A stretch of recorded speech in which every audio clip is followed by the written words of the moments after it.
In this week's weekly race guide, we go 3 wide in race A. Race B, well, we go 3 wide again as someone takes a penalty. And in race C, we go to Narnia as we go for a bit of a journey at Interlagos.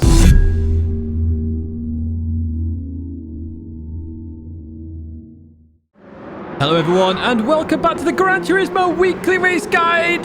This week is a little bit later than normal because of the patch video. If you've not checked that out, do check it out at the end of this video. Make sure you subscribe to the channel to stay in touch with all the latest content. Right, what are we doing this week then? We are at Suzuka, the full circuit for race A in the Honda RA272. Yes, we're in the old school Formula car once again, which is good fun actually. It's really good fun. What are we doing then? 4 laps. It's a good start with a false start check, so do be careful there. I do use traction control, even though it probably didn't exist at the time. I don't know for certain, because I'm not into my historic side of racing. Tyres on fuel and tyre wear and bop. So, you know, pick the car, jump in the car, and off you go, flying around Suzuka with lots of understeer and lots of power. If you want to skip this race, though, of course, there are the timestamps there for you. We're not skipping it. We're not going anywhere. We're jumping straight into this one. So sit back, relax, and enjoy this fantastic race, which is unusual for race A. Right then, here we go, the start of the race. We've got a fair few members of TCR there. Chicken Angel, Sonic, Hodgson, they're all in here. We've got Levitius as well, who streams on Twitch. You can check him out over there. However, we've got traction control on one. We're holding the handbrake, and we're getting ready to release the handbrake as we kick off this race then. Quickly switch it off. And off we go. You rev the nuts out of this car. And as we head towards turn 1, I was a little bit scared, to be honest with you. A little bit scared. I'd done about half a lap before jumping to this one. But coming into here, well, it's as clean as you like, to be honest. Clean as you like. Look up ahead. Look at this. Side-by-side action. Everybody survives. The Italian behind me tried to go around the outside of me there as we go into the S's then. Side-by-side up ahead. Sonic and Levitius, Hodgson then. And I randomly made it 3 wide. And I didn't really mean to make it 3 wide. However, we did. So, you know, it is what it is. As we go into the right-hander then. Side-by-side still with the Italian. Look at this. They're going for the move and a half here. As we go into the left. They're going to have the inside line as we continue on out there. Trying to maintain this position then. As we continue on out there. Still heading toward Degner's 1 and 2. Yeah, this is going to be interesting. In we go. Then we break early for this one. Still side-by-side. A little bit of oversteer there. But the Italian does it, and a beautiful move there. You can see my smile on the face because it was a beautiful move there by the Italian. Really well played there by Tidgney, which is their nickname, as we go into the left-hander then. And we're still in this train of cars, fighting for the lead, of course. Whoever's leading this pack is leading the race. The Italian a bit slower out of Spoon then, so we get that run as we catch up to a TCR member here, Chicken Angel, as we get in that slipstream. So I'll start to look down the inside now, side-by-side 130R. In this car, not really worthwhile doing, so I'm back out of this to fight another day. Up ahead, we've got somebody really far off the circuit then as we head towards the Casio Triangle and we advance further on because not much happens there then. So it's the S's on lap number 2. We've got Steve up ahead in the green and yellow. That's a reminder of Lotus there. But we just unfortunately accelerate a bit too quickly off there. The Italian goes back through then, retaking a position they got earlier on as we go into the left-hander then. Oh, God. You got to be so careful with this car. It likes to oversteer very easily, understeers. It's got lots of power. It's a tricky car to handle, but it's a beautiful car to handle as well as we head in towards the right-hander then. And the Italian's just been pushed off there a little bit by Steve, but remains on the circuit then. I'm sure that wasn't intentional. Just a little bit of running them off the track there. Chicken Angel, slow exit out of Degner 2 then. We're going on the inside here. Going to have to lift a lot then as we head in towards the hairpin side-by-side then. Staying in that second gear. Can we keep it then? We're still on the outside of Chicken Angel. We beat it out of here as quick as we can. And we do indeed get that position up into P4 then. Beautiful racing there with Chicken Angel. Really well played. That's what TCR is all about. And you represented well, my friend. Represented very well. Catch up to Steve where we see those drive shafts spinning away at the back of the car. Fortunately, Steve takes it well too deep then. And we get on the inside of Steve and we take P3 then, heading into the Casio Triangle. Unfortunately, Chicken Angel's just going to outbrake themselves a little bit here. Slight tap on the rear end. They do apologise after the race. We all make mistakes. I'm not too worried about that. I'm still on the circuit. We're flying on ahead. As we advance towards the last lap then, where we are in the fight for the lead. Levitius there up ahead. Sonic, a part TCR as well. Shout out to you as we go through these and in towards the right-hander then. A line astern. You've not heard that line in a while, have you? Line astern? Oh, what a line. Yeah, anyway, in towards the left we go. And it's going to try and get out of here as quick as we can. Sonic's right on the edge there. Oh, my word, Sonic, you were pushing your luck there as we continue on around then. Again, I wouldn't advise going side by side into Degner 1. We did earlier on with the Italian, but it is very dangerous as we continue into Degner 2 then. Sonic just keeping that position for now then as we continue on out of there. Oh, it looks like they've... Oh, hello. What's happened there to Sonic? Sonic's missed a gear or done something there, but we managed to get that position. We're up into P2. Just 11 years to go, but only half a lap to go. Can we do it? That is the question then as we continue on out of there. We head towards 130. I'm going to try and force it through here. 130. Well, I'll try to do 130 at 130. It didn't quite work out there. I managed to bring it back on the circuit, and we are going to have to slow it down nicely then in towards the braking zone we go. We do catch 70s a little bit, but remember, we've got dirt on our tyres. We're going to have to be very careful on exit, and that's what we're going to do here. Oh, hello, a little bit of oversteer then.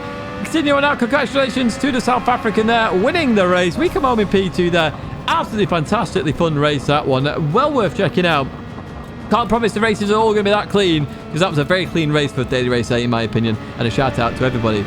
Right, what do you do here in terms of a lap guide then? Well, as you head towards turn 1, you're looking for that 100 board on the left-hand side, okay? And what you want to do is actually not brake 100%, or if you do, release the brakes quite quickly and go to 75, 50%. Because as you go 100% on the brakes, the car's going to want to oversteer, and you're going to just want a balanced car throughout turn 1, okay? And that's the critical part here. Notice there, I try to balance the brakes down at that 50% marker, slowing the car down temporarily each time.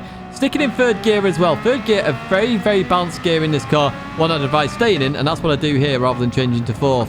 Now I'm going to let the car roll a little bit, accelerate a little bit, then roll a little bit. Just allow the car to maintain that speed through the corners. Some of you will want to brake, but I found just rolling was a little bit easier in this car. And I'm going to brake on this corner to slow it down by 10 miles an hour. Keep it on that inside line. Short shift to fourth gear. And the main reason I do that is for this left-hander here.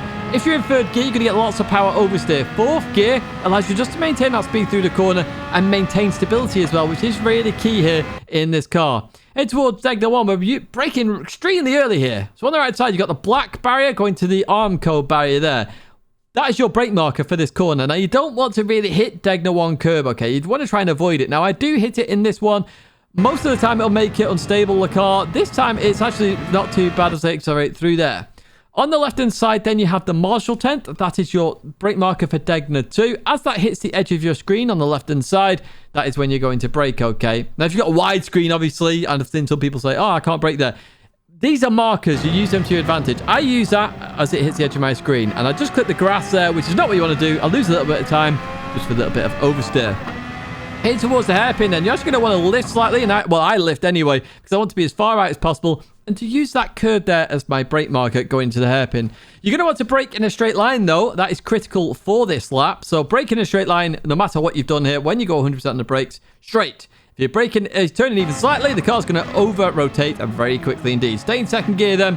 Start to accelerate earlier than you realise in this car. Be careful when you need power oversteer and just fly away out of that corner. Now, as you go through here, you're going to find the car wants to understeer towards the very end of this. You can see that there. And again, you're going to want to brake in a straight line. So what I'd advise is the 100-meter board is your brake marker. If you're in the middle of the track, just brake straight anyway. Wherever you are on the track, just straighten the car up. 100% on the brakes, because if you try and correct it in any way, shape or form, you're going off at spoon, okay? So you can see there, 100% braking, it allows the car to slow down very nicely. Then I'm third gear through spoon. The second part of spoon here is before the edge or end of the curb, should I say, on the right hand side. You're going to really want to slow the car down, and I actually try and overslow the car here to try and get it turned in and clip in the curb on the inside. And that is my marker to really get this going at that moment here, okay? Notice I'm braking, still braking, turning. Now I can accelerate because the car is pointing the right way and it stopped that understeer. Basically, the car doesn't have a lot of downforce and a lot of power, so that's what you're trying to solve with this car.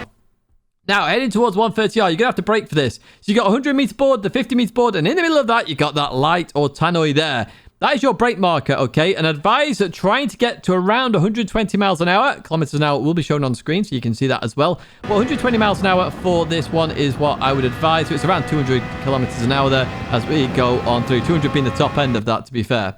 Head towards the Casio triangle then. I use the yellow marker, the old pit lane there. That is what I use as a brake marker. It's also very near the 100 board if you want to use the 100 board on the right hand side. That's why I've highlighted both of them. But the yellow line is what I use here. Now, I'm actually going to go deep on this lap, but because I brake just after that line, and I really need to brake just before it hits the edge of my screen, okay? See how I've gone deep there? I've not used all the curb on the right, which means it compromises my left here as I accelerate through the corner. And we're going to head towards that line then and complete the lap, which I think is a 2:09. Let's have a look there. It is 2:09.1 there for you. Let's advance to race B then, where we're in Group 4 machinery at Spa-Francorchamps. And this one's an interesting one because the weather is here. So sometimes you'll have a wet race, sometimes you'll have a dry race. Whatever the race starts with, that is the race or what the weather is throughout. It's 5 laps, a rolling start, which is terrible, and it's why I've put the wet tyre on there as well. You can change the brake balance, though. And I chose the GTR, which you can see in the background, because it's all-wheel drive. And I was like, okay, if it's going to rain, it must be an all-wheel drive car. So that's what I chose. Let's jump to the race. Let's have a look at exactly what happens. Right then, here we go with race B. See there, mixture of cars. A lot of Ferraris. The Ferrari people are using my advice, I suspect. But here, and you can see here the rolling start as well. Absolutely atrocious. Gran Turismo, please fix this. There's no reason for this whatsoever. You have the ability to stop this, and it's just very, very frustrating for everybody involved. Right, we're going to head towards turn 1 then. You see a GTR friend there in Mickey up ahead. That reminds me of the song, Hey Mickey. Hey Mickey. Hey, hey, hey Mickey. Okay, I'll stop. Right, let's get on with the racing then. Let's advance further on. You saw my brake balance was there at +5, so we're already halfway into lap 1 there. Mickey's got past Husa. Well, we're going to go down the inside here. That gap opened up. Unfortunately, Husa didn't quite see me there. Did see me at the very end there. Gave me some space, so good awareness at the very end of that, not realizing I was there. And we're going to continue on with a clean race and as we go on through here. So Husa keeping that position then in that Nissan Silvia, in the correct colour, I might add, of yellow. Thank you very much as we continue on through then. So we're going to see a bit of a comparison here. The Silvia versus the Nissan GTR in Group 4 then as we head towards Blanchimont, which you are going to have to lift for. It's not flat in Group 4, not on Racing Hards at least. Anyway, as we turn into here, then we've got a yellow flag up ahead as we continue on through. Husa's gone off then. We're a little bit off then. Where's Husa going to go? Husa heads towards that right side, goes towards the left there. I'll back out of it a little bit. I go towards the left. Then they sort of turn left again. It did confuse me a little bit, I've got to be honest. I was like, you did move a bit under braking there. But we're going to have a look at that in the bloopers as well to see if I was right to think that. We're still in the race though, which is thankful. We didn't absolutely bin it off to Narnia there. And we can continue on as I'd look to get a bit of dirt off my tyres heading towards turn 1, in towards the braking zone. We got lots of people up ahead racing as well. Went through the right-hander then. Husa's just gone off a little bit here. Gonna lose some traction then as we continue on out of La Source. That should be a position gained. Happy days. P13 finally. And we can look up ahead at some of the fights going on there. So let's fast forward a little bit here. See Husa is in my slipstream. So I'm going to have to defend this Interlagos then. As we look on the inside then. They're going to look around the outside. In we go. Are they going to get it done? No, they break a bit too much there. A bit too deep, should I say. And we're now already in the next battle here. We've got Hidden 2 with 2.5 second penalty there. We've got Nutty Nugget, a part of RTR. And we have Bumper Cam Bob. Hey, Bumper Cam's good, Bob. I like your choice as we go into the right-hander then. It's Nissan versus Ferrari versus Nissan here. As we go through the right-hander. It's a big old double Nissan burger as we go into the left-hander then. And continue on through there. So status quo for now as we head towards Puon. Now, something tells me we're going to have a lot of action here. The Ferrari looks on the inside of the Silvia then. Sending it into a Puon. Not quite. The Hidden goes very close to Nutty Nugget as well. As we continue on through Puon then. And we've got a bit of a run here. Where do we go? That is the question. Do we follow the Nissan? Do we follow the Ferrari? Well, we're going to follow the Ferrari of Nutty Nugget nearly to the rear end of them. We're going around the outside then of Hidden 2 as we go into the left-hander. Nutty just doesn't see me there, but it's all fine. We all survive as we continue on through then in towards the right-hander. Gets very close. Very close indeed there to Nutty Nugget as we continue on. Bumper Cam Bob, but with that penalty of 0.5. That's going to play a role here as we continue on through the right-hander and head towards Blanchimont. You see, we've actually got a bit more momentum than the Ferrari then. As we see Bumper Cam Bob's ghost actually turn unghosted here as we catch it very quickly. This is going to get very interesting indeed. 3 wide for a moment there as we head towards Blanchimont. I didn't want to give this up. Now just Nutty Nugget. We go side by side. Beautiful racing here with Nutty Nugget. Look at that. Side by side through Blanchimont. I love that. You saw the smile on my face as well as we go into the braking zone then. Bumper Cam Bob trying to take full advantage of this going around the outside at the chicane. We're still on the outside then. Oh, a little bit of motion here for them. Oh, did they catch it? They don't catch it. Unfortunately, they spin there as we advance to the final lap then where we do catch up to P9 then in the fight as we go up Eau Rouge and Radion then. Well, hello. What? That's not very nice. A 1 second penalty track limits. That must have been just then on the curb, the entry to Eau Rouge. As we have to take that. So now the goal is to get 1 second ahead, at least, of the Spaniard we're overtaking here in that Ferrari then. As we head to Lake Home. Look at Mickey. Mickey's made some progress here, hasn't he? Look at that. As we go into the right-hander and the left-hander then. So we've already gained half a second. Let's see. We're up to 9/10 of a second then as we head towards that penalty line. That's not going to be enough though, is it? As we're going to see Franguletti go on by in the Ferrari then. So we're fast forwarding here towards the end then. And the Ferrari goes a bit deep then in the final chicane then. And we're going to look to get advantage of that. The all-wheel drive traction then plays a part here. I'm smiling away because we get P9 back off the Ferrari driver. And we look to cross the line there. Happy days indeed. A good fun little race this. Obviously, this could get very interesting when it's wet versus dry. Make sure you check out what weather it is in the warm-up because that's what it is for the race. So make sure you do get out there in the warm-up.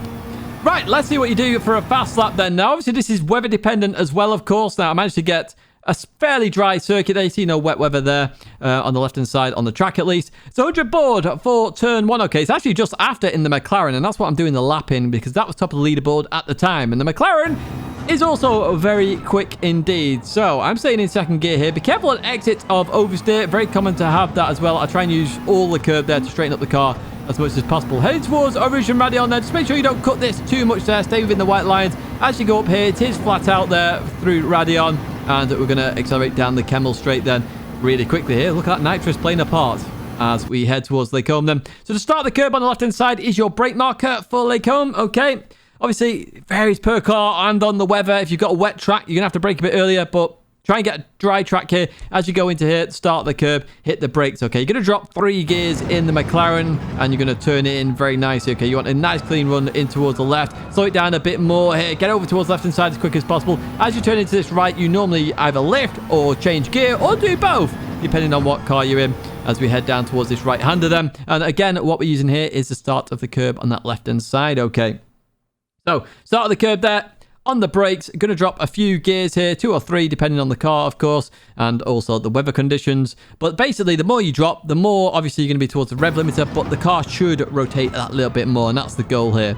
So as you see here, we're going to look to accelerate as quick as possible, then we'll short shift over towards the right-hand side. And what we're looking for here is that gap in the fence. It's very obvious when you're driving, not so obvious, obviously, in this video, because you're like, Tidge, that's a really hard marker. But trust me, you'll see it when you're driving, you'll be like, okay, that's good. So you want to brake and turn in here. You really want to get the car rotated and looking at that inside curb as best as you can. Otherwise, you're going to understeer off very quickly. Now, you really want to accelerate out of this corner as quick as possible. I do touch the dark green stuff, which does slow me down a little bit here as we head down to Puon then. And on the left-hand side, we've got the end of the catchment fence on that left-hand side. That is my brake marker for this corner. I just drop a gear in the McLaren and literally I'm trying to trail brake into the corner and slow the car down enough there where it rotates in, the front bites, and then I can accelerate through. If you try and force it through the corner by just accelerating through, you'll either understeer off or just understeer and slow the car down massively as the front just judders because it doesn't have the grip to accelerate and turn the way you want it to. Heading towards the right-hander there. Now, what we're looking for is that nice, lovely gantry above us there that says Circuit de Spa Fonction. So as that hits the top of your screen, hit the brakes. Very nice and easy, really, here. So if you don't want to reset the weather, by the way, exit to the screen where you can change the assist and then hit start again, and that changes the weather each time. Just a bit of info for you there. So keep it tight here on this right-hander, and as you go towards that left-hander, you're going to maybe lift or brake, depending, and accelerate through. I changed the 4th gear drawing all that because the McLaren, you do short shift. And as you head towards this right-hander, on that right-hand side, you got that big white block thing. I actually no idea what it is. But as that gets very near your timing screen, that is your brake marker, okay? Now, this corner, you need to be exceptionally aggressive. You want to carry as much speed as possible through this corner, okay? So I'm going to get on the throttle extremely quickly, and I'm going to short shift and use all the curb on the exit there. As I turn in here, I change gear and lift slightly to make sure I don't understeer off.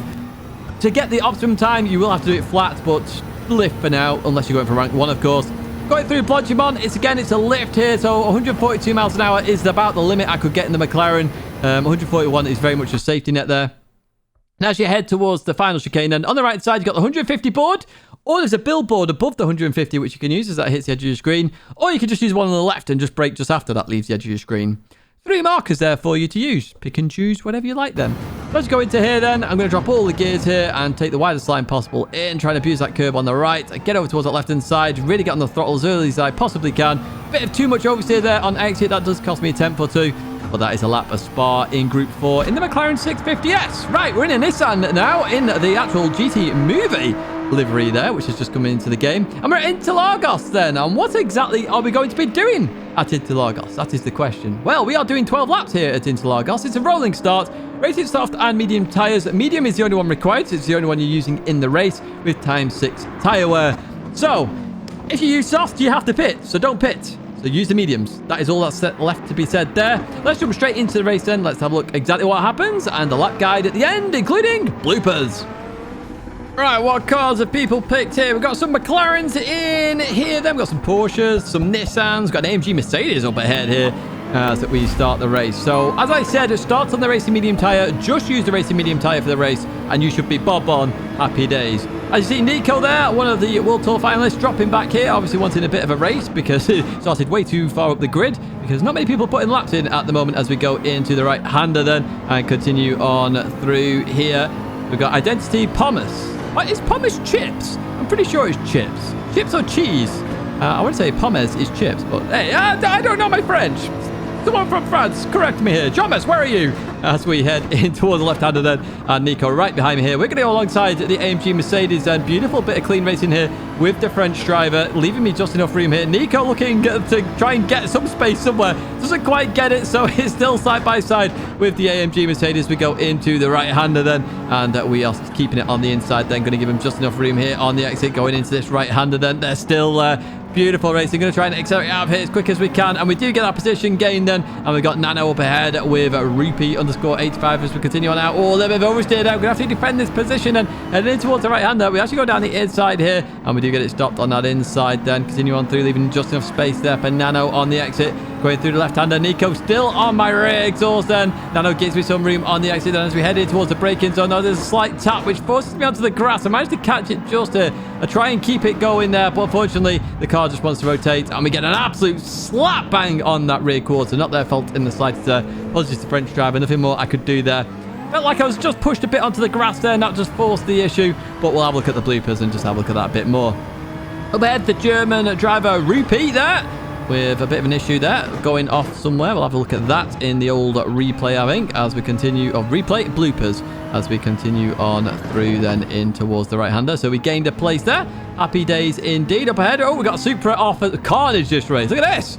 Absolute carnage. I do expect this race to be like this all week, because it's just a sprint race. It's a long sprint race for Gran Turismo standards. So everyone's just fighting for every position they can get. As we go through here and continue on, we're actually gaining position there for reasons you will see later on. We've also got DJ Olive up ahead, who's been off to Narnia then, has come back on in the Renault RS01 as we look to catch up to them very quickly indeed, heading towards that braking zone. I expected them to have dirt on their tyres, so I knew they'd go deep. I didn't know how deep here, so I knew I had to leave some space, and that's what I do there. And we get another place then up into P12 on lap number 4. We advance to lap number 6, where we do catch up to P11, who hasn't crashed, is just here.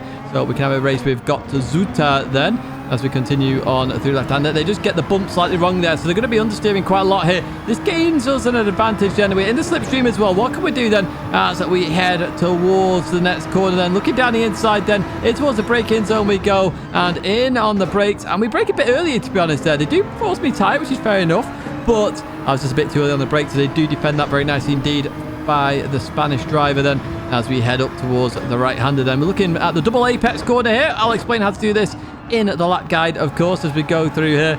And what can we do on the inner section then? Because you can't really overtake here, which is a bit of a problem. And it's how all the packs sort of form. You're looking to try and take advantage in towards turn 1 or in towards turn 4, is it? 1, 2, 3. Yeah, I'd say turn 4. Whatever you call it. The left before the slightly less of a left, and then into the mid-section there.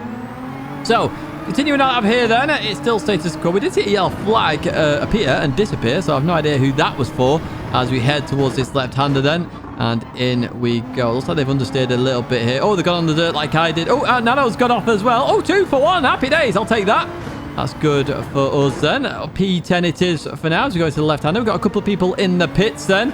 And yeah, again, do not pit in this race. And the leader was on the soft tyres. They're coming out on the medium tyres. You will just see them towards the left-hand side now in that Nissan. That's how much time you lose, okay? You lose a substantial amount of time. It's why you do not pit in this race. We're going to advance further on then. There we go. And it's a lap later. They've caught up to me here. They've got their tyres warmed up, and it's now their time to try and attack me and get the position. I thought, okay, I'm going to defend this. I'm not really doing much else in this race. Defend this and see what we can do then as we head into the right-hander. They're going to try and send it round the outside here. Look at this for a move and a half by Ali, the Italian driver. As we continue on through, they're still there, still there. Beautiful, beautiful, beautiful move in every sense of the word, this. Look at this. They're on the inside now of this hairpin. They've got it done. Just fantastic. Fantastic driving there. Beautiful move there by DCM Ali there. Superb. As that's all you can say there. Used the advantage of the grip and just nailed it. Absolutely nailed it. We advance towards the last lap then, but we do actually catch up to the back of the pack here, which is kind of nice, to be honest. It shows that I could have got really far up this grid. Nico coming in P2, Key came in P1 there, and we've got a penalty here for the McLaren there, and we're going to take P9. So top 10 after that big incident on lap 1. I'll take that. I really will take that as we cross the line. Now, I didn't actually change my brake balance at the start of the race. I changed it a couple of laps in. I used +5 there to monitor my tyres. I know people have been asking about brake balance. It's personal preference, but to save tyres, you move it away from the tyre that's being worn the most.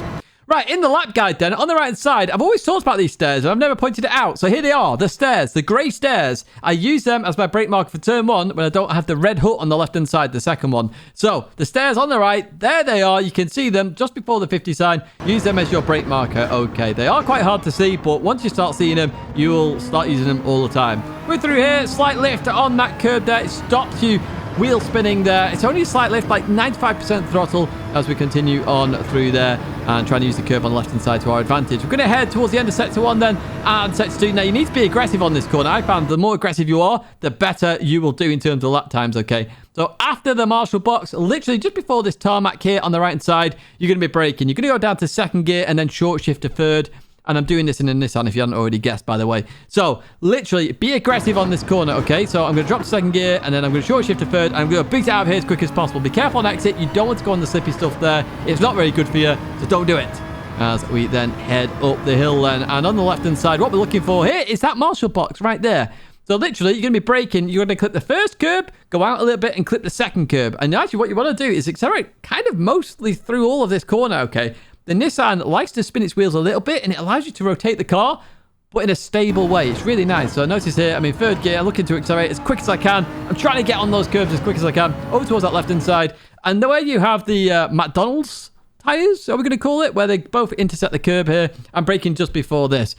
Very obvious tyre marks to look for, folks. I know people complain sometimes with my markers, but it's what I use. So I'm just advising what I use to you. So just before this tyre mark hits the bottom of my screen, I'm turning in. Use all the curb on the inside here. Try and accelerate quickly towards this left-hander, then slow it down, dab on the brakes. Try and get it turned as best as you can. I can do that corner better as I continue on out of there. Head over towards the left-hand side, and on that right-hand side, we have the end of the curb there. That is your brake marker for this one, okay? As that leaves the edge of your screen, you hit the brakes, okay? Now, you might want to do this in first gear or second gear. It's whatever you like, really. On exit, though, if you are in first gear, you're going to short shift to second gear. Okay, you see I slowed down with the first gear, and then I'm into second gear. Accelerate out, straighten up as quick as you can, otherwise you will suffer some power oversteer. Clip the curb on the left-hand side. A slight lift is required in the most part there. And as we head towards the last corner, we're looking for the X. The X marks the spot, okay, for your brake marker for the last corner. You can see on the right side that fence catchment there, or catchment fence, however you want to call it. So hit the brakes here at this moment in time. I dropped to second gear. Some people will want to do it in third. It's a bit more stable in third. Second gear, you get all the power, of course, and that's what I'm going to use here as I accelerate out, straighten up the car, and then third gear. Let's fast forward a little bit then, because you don't want to watch the boring bits. Keep towards that left-hand side then to maximize your lap time. Of course, that's the shortest way towards that start-finish line. And that is a lap here at Interlagos in Group 3. Right, that was on Racing Soft Tyres. Let's look at the bloopers then. We've got quite a few to go through. So heading towards turn 1, I did wonder what happened here. I did see it as I was playing. According to here, Steve just goes deep, Levitius goes deep as well. So TCR Sonic gets the places. Well played, Sonic. And it's a very common thing to do here in this car. So you're going to have to be careful at turn 1. Chicken Angel, just a slight outbreak in there, nothing major. And you did hear some tyre squeal in the background, and it's because of this. So we saw Steve go very deep into 130R, in towards the gravel. That's how deep they went. Came back on here in 5th gear, going very slowly. They get a tap up the rear, and unfortunately that's going to send them spinning again there. And unfortunately they're going to go off. And that's the tyre squeal you heard in the background. You see them trying to get back on then there. So we advance to race B then. I think I want to have a look at this a little bit more then. So who's sort of in the middle of the track here? We're going to the break-in, release the break-in, and there's just a slight movement. They do see me, fair. There's a correction there that I don't see on bumper cam. So Husa does see me to give me space. So fair play. It's just a mistake on my part. Racing incident, nothing major there. As we see the Ferrari go off here. So how did the Ferrari get 2.5 seconds of penalty? Oh, hello. What's Bob doing there? That was a yellow flag, wasn't it, I think? According to... Oh, just a bit too deep into Nutty Nugget. Gives the position back. Fair play there. Shout out to Robbie here. But gets a penalty for it. That's a bit harsh. That's where I like the penalty system, to look at it and go, they didn't gain a place. Don't give them the penalty. But yeah. What happened to Bob then? Oh, the slippy stuff got Bob. Sends that Sylvia spinning around then and goes back on circuit. Sort of in the middle of the road, being very, very obvious with the movements there. Gets scared by Nutty. Robbie goes down the inside. Bob's being mugged everywhere here as we go into here. Slight tap from the McLaren as well. Bob actually benefits there and gets to the head of the pack. Now, going through here, did I get squeezed a bit too much? That is the question. I'm on the curb here. I can't really do much there. There's the tiniest, nothing major. Nano was racing me clean throughout that. Just a mistake there. And then the second part there, trying to accelerate on the dirt. Never going to work, but I was just there at that point. So, yeah, it is what it is. Just a racing incident. That nothing major there at all. Right, we've got Reckless here. So, Reckless heading in towards this corner then. Releases the brakes into the Supra. Forces the other German off. Not good driving at all here by Reckless. Because you did release the brakes there, and you really shouldn't release the brakes because you went straight into the Supa's pimp bowling, essentially. So we're going to head up in towards the right-hander then. What's going to happen here? We're staying on this clip then. Slight tap on Nico. Can't accelerate into a car, folks. That's something you're not allowed to do. In towards the braking zone. I think there's a bit of net code there. Nico went into the Supra then, coming through here. Just turns left into the Supra. Bad driving then by that driver. DJ Olive just clipped the curb and went off, and with the help of the McLaren then, we saw that there. And then we're going to go to the weirdest part of them all. You saw me gaining position. This is House. Levitius gets pushed off a little bit there. Just not left just enough space there. So it's going to continue on through this corner. Now, I expected the reset to happen here. But no, it doesn't. There you see DJ Olive on the right-hand side. Now, I think if you'd have stayed on circuit there, Levitius, I think you'd have actually carried on. But the game goes, no, you can get reset back to the beginning. Which is a very odd reset. I've got to be honest. Very odd reset. But, hey, it is what it is. And unfortunately, folks, that is the end of this video. I do hope you've enjoyed it. If you have, give it a like, subscribe to the channel, stay in touch with all the latest content. You've had 2 videos today. 2, the patch videos, so make sure you check that out. It's right there for you. Or the wheel guide, my Moza R5 review. A big thank you as always, and we are on the journey to 40k, so please do subscribe. Au revoir, farewell, and I hope to see you in another video or live stream again very soon.